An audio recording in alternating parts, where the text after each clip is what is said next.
arriving at the podium.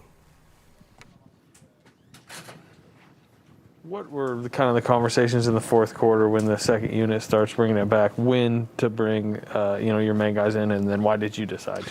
Yeah, I mean, with about 5 minutes left, I think we cut it to 14 or so, and I kind of looked at the other coaches. I looked at Steph, and we just decided, if it gets manageable and possible, then let's do it. And felt like we had a shot with, I guess, 3.5 minutes left when we put Steph and Wiggs and Clay in. And I also felt like the group that had played that great run in the fourth quarter, maybe he was getting a little tired there. And so just made the decision to see if we could pull off a miracle. But it wasn't meant to be. Dallas was great tonight. They deserved to win. They executed. They played with more force.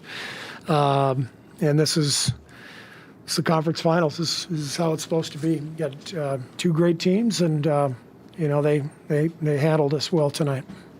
Steve, how did you address the team on such an emotional night and get them ready before the game?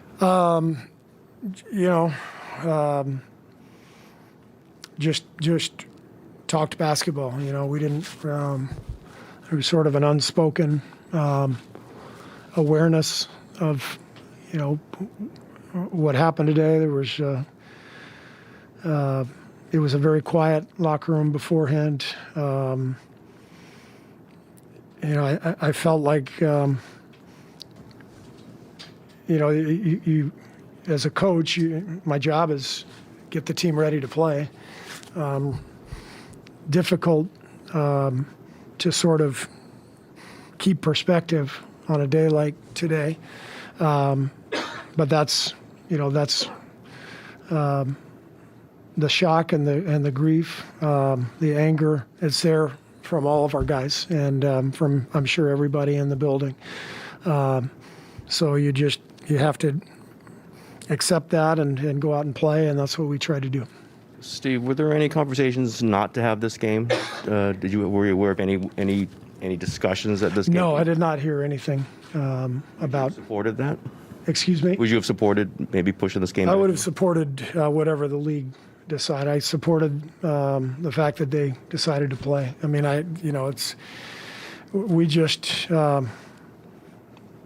just league employees, and we're, if they want us to play, we'll play.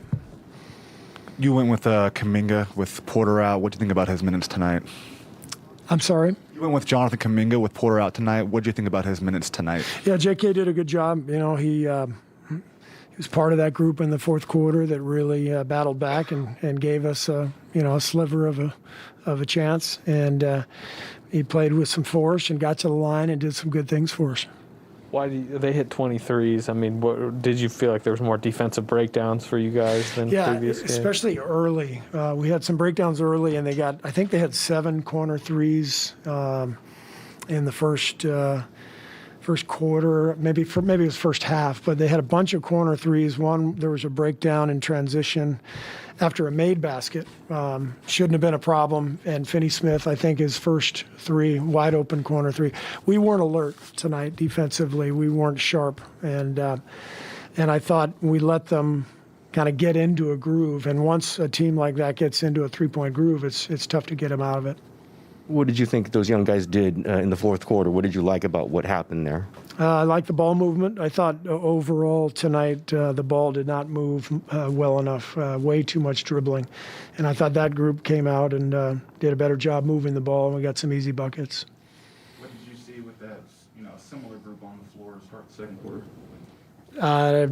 Too much dribbling, yeah, and porous defense, so bad combination. Obviously, it's not the result of the game, but did you find yourself thinking or drifting at all, knowing what happened today? Was there any, hey, I got to get focused here kind of thing? Yeah, sure. Especially before the game, before it started, I think we all felt the anger, the frustration. I know I expressed it to you guys. So I was pretty emotional, and I tried to just, get myself composed and coach the team. And so, once the game started, I was focused on the game. But tough day for everybody. But that sounds like a very inappropriate thing to say. Tough day for everybody. I mean, I don't even know how to express the grief that those families are feeling right now. It's too much to fathom, too much to comprehend, and so yeah, we move on, and we hope that someone actually decides to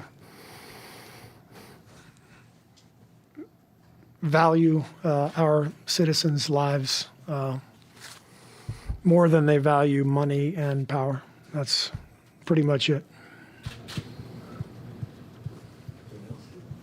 Steph did tweet before the game that he tweeted your video and said that he hopes people watch that at least as much as they watch the game. Did they tell you guys, some guys tell you that? Did you feel that from the team? Steph just came up and looked me in the eye and gave me the head nod and gave me a good handshake, and it was unspoken, but I knew what he was expressing. Anything else? Thank you. I think we have. Oh, I'm sorry.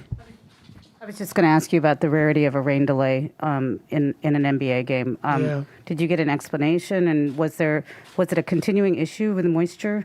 No, once they got it cleared up, everything was fine. So the only explanation was there was a leak, and obviously it was right in that corner in front of our bench. So once it was cleared up, Jason, what did you think just about the team's overall just poise, focus, intent tonight, to knowing that their backs are up against the wall like they had been a couple of times already this postseason? Yeah, I thought the guys came out no different than Game 3 and Game 2 in the sense of executing and playing at a high level, making shots, was something that we've done in those games.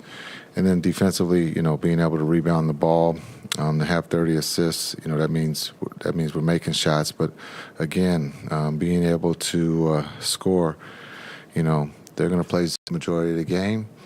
So that's going to present a problem, for them in the sense of giving up threes. And we were able to capitalize on that tonight. Reggie and Maxey both struggled so much in Game 3. What did it say to you that they were both able to have such strong bounce-back performances? That's just who they are. That's their DNA. It's not about just one game. It's about the journey. It's about, being able to bounce back, and that's what they've done, and that's what they've helped us